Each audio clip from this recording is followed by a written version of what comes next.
Nosso Senhor Jesus. Amém. Quero convidá-los a abrir vossas Bíblias, um dos versículos mais conhecidos, que hoje, como estamos com as crianças do nosso culto, elas mesmas vão repetir conosco. João 3,16. Diferentemente de outros cultos, quero convidá-los também a repetir esse versículo em um só brado. Vamos entoar esse versículo num só canto. Vamos lá? Todos sabem de cabeça, né? As crianças nos ajudem, o Anderson nos ajude.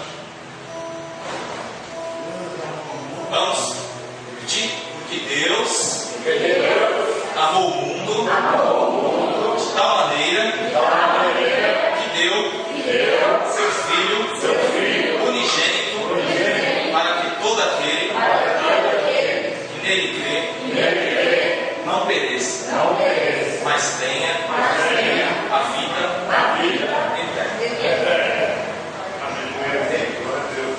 Charles Spurgeon, certa vez na capela da rua Hyde Park, em Londres, na manhã de domingo do ano de 1855, proferiu essas palavras em seu sermão: convido você a pensar em Deus, a respeito de Deus, pensar Deus.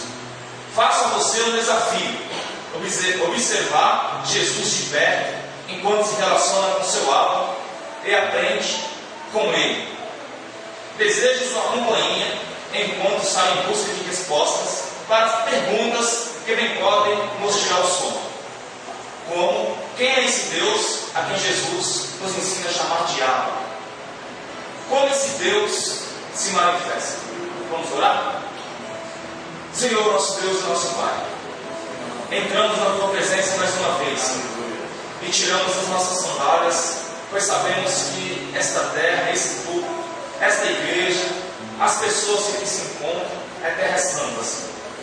Pedimos a consolação do Seu Santo Espírito, que o Teu Santo Espírito venha nos inspirar nesta noite, venha consolar corações aqui que estão conflitos, que estão amargurados, tristes. Que o Teu Santo Espírito venha revelar a Tua palavra, a Tua vontade, o Teu amor.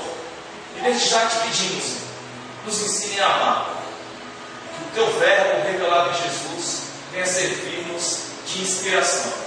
E assim te pedimos, Senhor, permaneça conosco nesta noite, em nome do Teu Santo Filho, Jesus de Nazaré. Amém. Amém.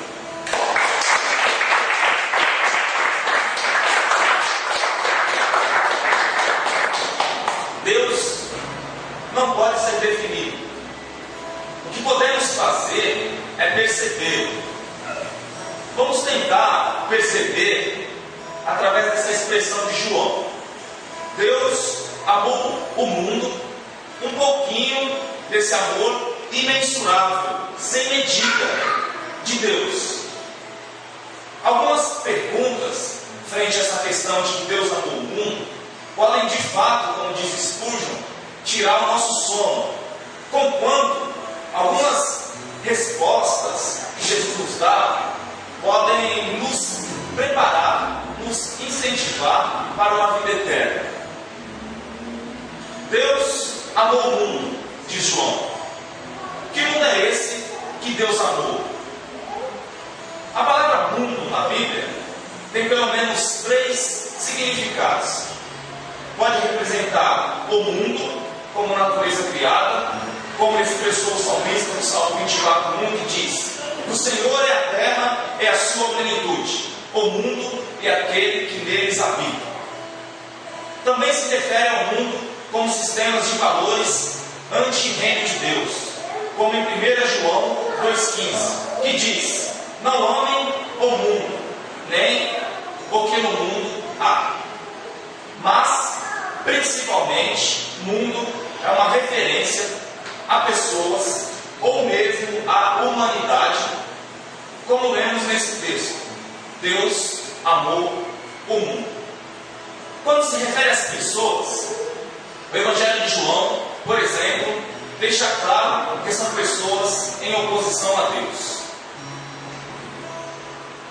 João 1:18 diz que Jesus veio para o que era seu, mas os seus não o receberam. Então, mundo, em primeiro lugar, é a criatura que rejeita o seu Criador. Quando estamos falando que Deus amou o mundo, estamos falando que Deus amou tudo isso aqui descritos nos Evangelhos. Amou os que rejeitaram, amou a natureza criada, amou a humanidade. Ou seja, os versículos não estão falando que Deus amou simplesmente um mundo belo, onde tudo está em harmonia. Os versículos não estão falando que Deus simplesmente ama as criancinhas abandonadas, os mendigos, os sem-tetos, os que sofrem preconceitos.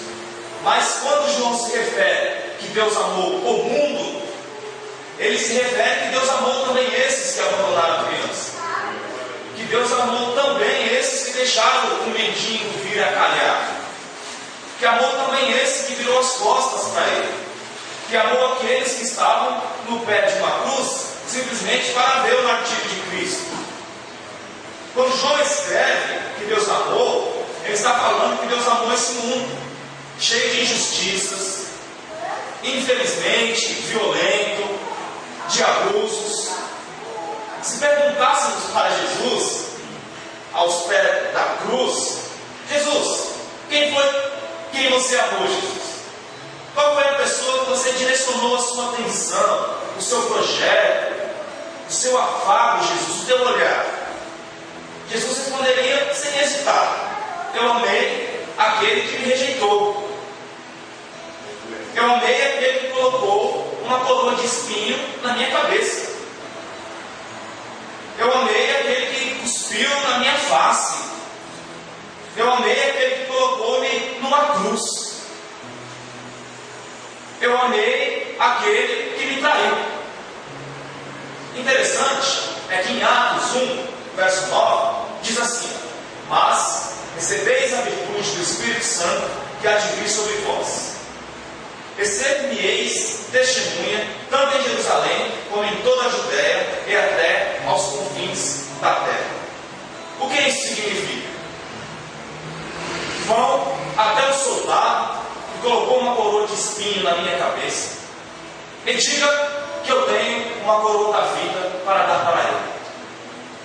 Vão até o soldado que me bateu e me cuspiu na face e diga que eu quero deixá-lo. Vão até o soldado que perfurou minha costela e digam que eu tenho uma maneira mais fácil de atingir o meu coração. Na Bíblia Sagrada, a expressão mundo não aponta para essas pessoas amáveis, ou que naturalmente despertam a nossa compaixão e cativam a nossa solidariedade. Por quê? Ao olharmos para o Evangelho e vermos e nos depararmos com Jesus indo jantar na casa de Zaqueu, convidar Mateus para participar do reino, que era um publicano, um cobrador de impostos. Ao nos depararmos com Jesus, estendendo a mão para uma mulher que foi vista, pega em adultério, percebemos que não é o homem que é amável. Não é, porque esse homem tem nos causado essa indignação. É esse homem que tem nos causado medo, pavor. É esse homem que tem nos colocado a ter esse toque de recolher. Portanto, a Bíblia nos ensina que não é o homem que é amável, Deus que é amor. É por isso que João vem com toda essa ênfase de que Deus amou o mundo, de que Deus amou esse homem, de que Deus amou esse mundo injusto. Porque a única forma de transformar este homem, estas injustiças, esta violência, é através do amor revelado em Jesus Cristo. Essa é a única forma. Sendo assim, deveríamos e podemos perguntar: o que é amar para Deus? Amar para Deus não é simplesmente concordar. Não é simplesmente concordar. Lucas, versículo 9, versos 51 ao 62. Os discípulos são rejeitados ao entrar em tal cidade. E aí eles vêm para Jesus: Jesus, vamos orar para que esse povo seja queimado, para que desça fogo do céu. Jesus, esse povo não merece a sua palavra, a sua atenção, a sua vida, Jesus, o teu reino. Esse povo venha morrer, Jesus. Vamos orar, mestre? Jesus disse: não. Não. A mão não é concordar. Não vão orar para que desça fogo do céu, não. O meu reino não é esse. O meu reino é paz, justiça e alegria. Não é violência. O reino de Deus é transformação, é modificação de caráter, porque é um reino constituído em amor, é um reino constituído em liberdade, é um reino constituído em livre-arbítrio. Então não, essa é a expressão de Deus frente à violência, frente aos religiosos de plantão que vivem a acusar o outro, a amedrontar o outro. E Deus disse não para esse tipo de coisa, porque amar não é concordar, é simplesmente aguardar a mudança alheia, é simplesmente ser um referencial para que o outro tenha vida, tenha um espelho, tenha estimativa de vida. Por quê? Porque o amor é contrário à força. Assim é o Espírito de Cristo, assim é o Espírito do Calvário. Imaginemos que ao pé da cruz, quantos não estavam lá pensando: não, breve aparecerá um Deus que irá punir todos esses homens que colocaram Jesus numa cruz. E Jesus diz: ergue a cabeça e diz: Pai, perdoa-lhes, porque eles não sabem o que fazem. Como um homem frágil, perfurado, com uma coroa de espinho na cabeça, consegue dizer uma frase dessa? Porque o amor é contrário à força. O amor é essa entrega voluntária para que outros vivam. O que é amar para Deus? Amar para Deus é mudar a alma de casa. Olha o que diz Jesus: o Verbo se fez carne. O Deus que habitava numa luz inacessível, como diz Paulo, mudou-se de casa e habita no meio de nós. Não há notícia melhor do que essa. Não há notícia melhor para os que estão sofrendo, para os que estão oprimidos. Não há notícia melhor para os que não estão se sentindo amados. Não há notícia melhor para quem tem sido rejeitado, para quem não tem tido um olhar face a face. Deus mudou a alma de casa. Olha para um Pedro, de um nega, estende a mão para uma mulher, conversa com outro na beira de um poço. Deus mudou a alma de casa, está no meio de nós. Os cegos são curados, os leprosos são curados, aos pobres é pregado o Evangelho. Deus está no meio de nós, nos curando, nos redimindo, nos salvando com o teu sangue. Deus mudou-se. E Jesus disse: olha, Ele está no meio de nós. Creia no Pai, creia em mim. Quem é amar para Deus? É quando a gente mora um no outro. Jesus diz: eu e o Pai somos um. E essa é a missão da igreja nesta terra: ser um com o outro que é desconhecido, com o outro que a gente mal conhece, com o outro ao qual a gente abre as portas da igreja, as portas da nossa casa, as portas do nosso coração, ao outro ao qual a gente compartilha sonhos, projetos, louvores. Amar é isso, é quando a gente mora um no outro. É como diz a Bíblia, é quando duas carnes se fazem uma só. Esse é o papel da igreja: sentir o outro, olhar a face do outro, dizer para o outro: olha, você não morrerá, estamos juntos. O reino de Deus chegou para nós, somos uma comunidade. O que é amar para Deus? É ser fiel a quem nos trata. Eu acho que aqui está o marco de toda a beleza imensurável exposta no caráter de Cristo. Judas chega ao Império Romano, vai com alguns guardas até Jesus durante a noite, e chega em Jesus, ao qual ele caminhou 3 anos, ao qual esse Jesus lavou os pés dele e o beija para entregar que aquele era o Messias. para mostrar para os soldados que aquele homem deveria ser preso. E Jesus, numa simples frase, diz: Judas, com um beijo, Judas, você trai o filho do homem. Com um beijo, Judas, você trai um amigo. Com um beijo, Judas, você trai aquele que te quer bem. Com um beijo, Judas, você vai abandonar tudo aquilo que construímos em 3 anos. Com um beijo, Judas, com o mais íntimo do homem, um beijo. E Jesus é fiel a Judas. Em nenhum momento Jesus tenta matar este Judas. Ou simplesmente em nenhum momento Jesus fica com aquela raiva que viesse contaminar o ser de Jesus. Não! Jesus olha com um olhar doce. Jesus olha com um olhar clamando pelo arrependimento de Judas. Porque quem ama dá essa liberdade para o outro, mesmo sabendo que talvez vai ser ferido, mesmo sabendo que tomará uma facada nas costas, mesmo sabendo que vai ser traído. Quem ama está sujeito a isso. Por isso que Jesus reúne 12 discípulos com uma bacia, uma toalha amarrada à cintura e lava os pés desses. Ué, será que Jesus não sabia que Judas o trairia? Provavelmente sim. Mas quem ama é fiel, mesmo aquele que trai. O que é amar para Deus? É autodoação. É por isso que Jesus vai lá e lava os pés dos discípulos num ato tão lindo, marcado pelo cristianismo. É por isso que Jesus dá a própria vida. Porque se doa, porque se entrega, porque morre de braços abertos, clamando por seus filhos, porque se doa para uma cidade que não quer bem, que o rejeita. É autodoação, o evangelho é autodoação. É por isso que as igrejas, quando procuram levar um evangelho genuíno, elas ficam cada vez mais vazias, porque as pessoas que vêm aqui, inclusive, elas não querem algo se doar, elas não querem participar de um conjunto social. Não, elas querem simplesmente ter bênçãos. O evangelho é autodoação. O evangelho é dar o ombro. O evangelho é partilhar a mesa, o pão, o vinho.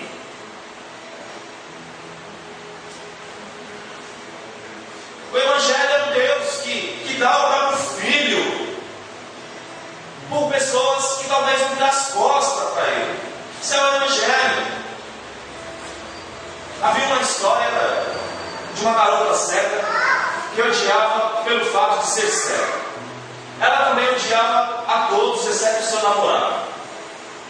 Um dia ela disse que se pudesse ver o mundo, ela se casaria com o seu namorado.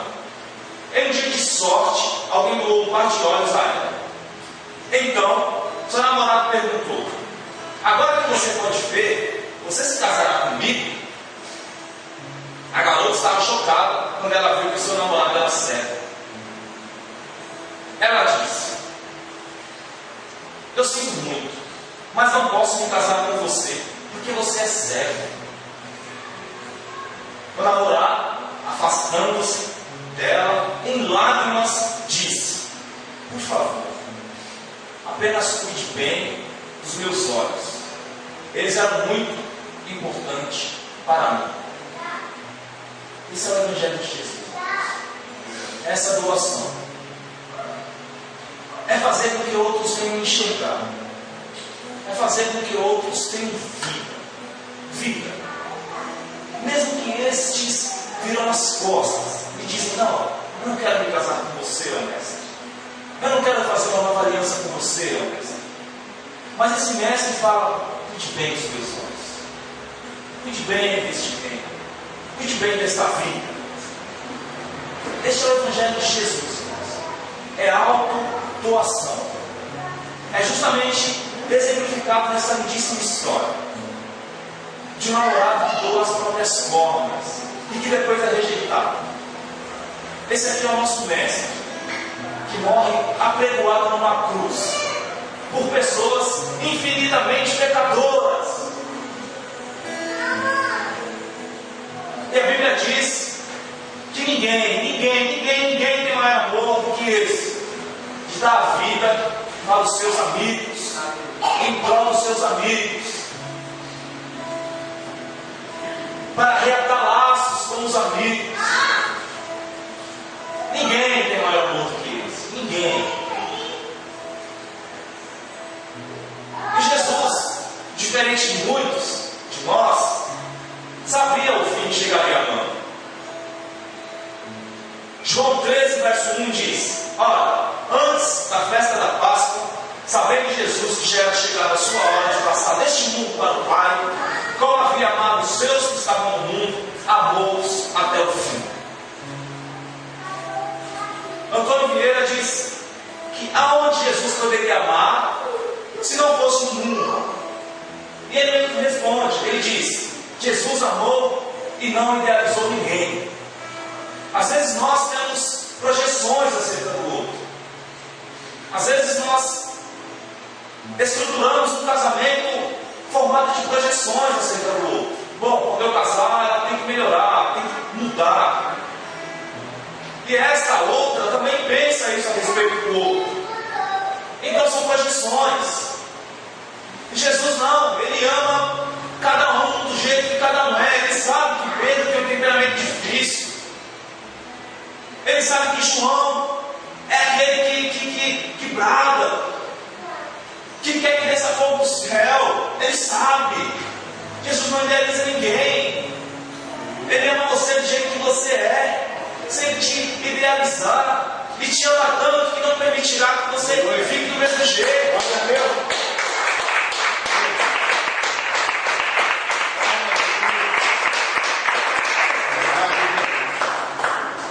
E Jesus, ele se entrega por esses, mesmo sabendo que o fim dele era traição, coroa de espinhos, difamação, agressão.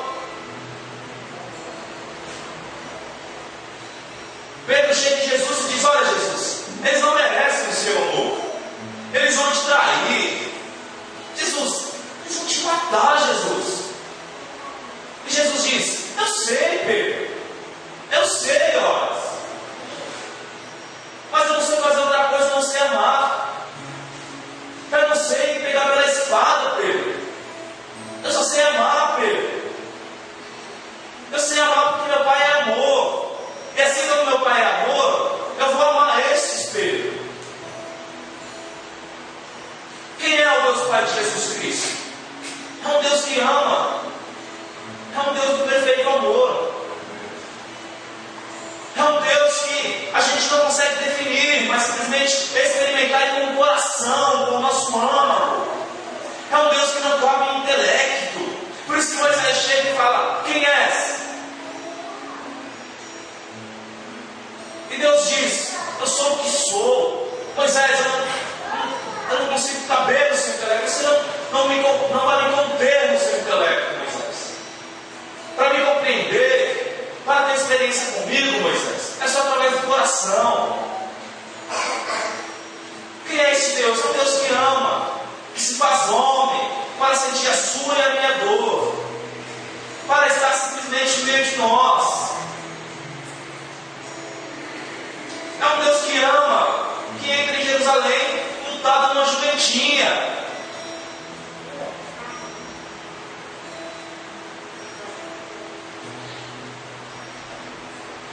Jesus é traído, e na noite a qual ele já está sendo bofeteado, sem forças, ele vê Pedro. E Pedro já está atordoado, porque antes desse cenário horripilante, Jesus disse: olha, Pedro, você vai me negar 3 vezes. E aí Pedro está todo balançando para um lado e para o outro, atordoado, com a consciência tomada de arrependimento, buscando talvez um perdão. Ele vê Jesus. E Jesus o olha com um olhar doce, com um olhar fixo, como um ser que tem amor por um amigo. Então ele não olha com um olhar condenando, ele olha perguntando: amigo, aqui, amigo, eu preciso de você. É um olhar doce, é um olhar que clama por presença, um olhar que clama simplesmente por um abraço. Adiante, Jesus morre e manda um recado para as mulheres: olha, diga para Pedro que eu quero encontrá-lo. E Pedro não acredita naquilo, não acredita que Jesus poderia perdoá-lo, não acredita que Jesus iria simplesmente chamar este que o negou 3 vezes, que virou as costas na hora que Jesus mais precisava.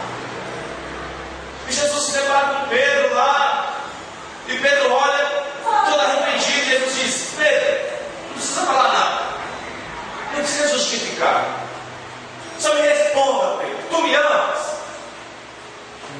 E Pedro diz: sim, Senhor.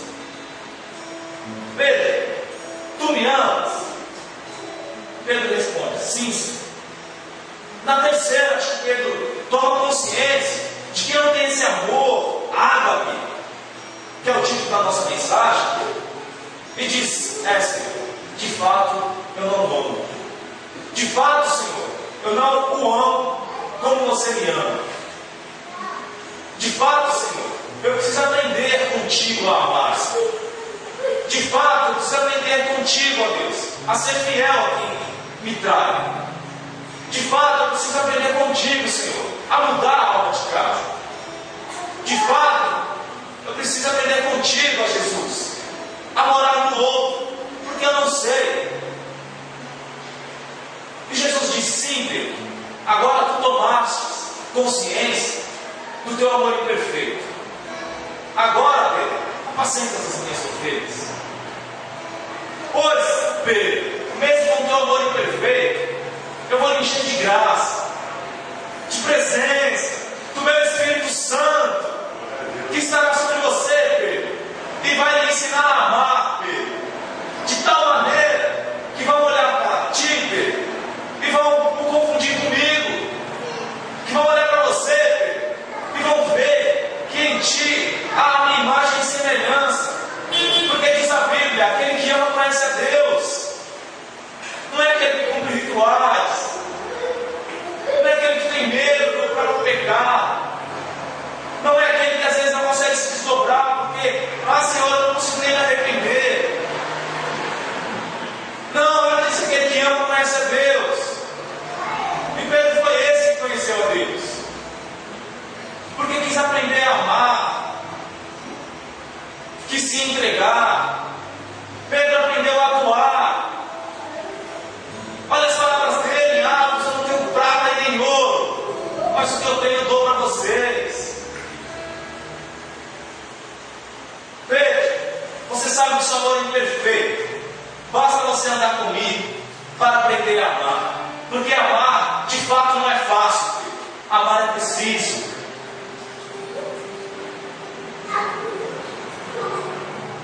Imaginemos um vaso na palma da mão de cada um de vocês. Deixe-o cantar. Imaginemos que o pássaro pousa e a gente deixa cantar e permanecer ali o tempo que ele quiser. Se ele sentir vontade de voar, deixe-o ir. Deixe. Na manhã seguinte, ele poderá voltar ainda mais feliz com uma linda canção que aprendeu com outros pássaros e cantá-la especialmente para você.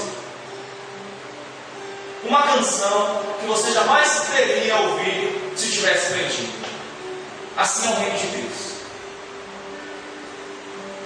Assim é o reino de Deus.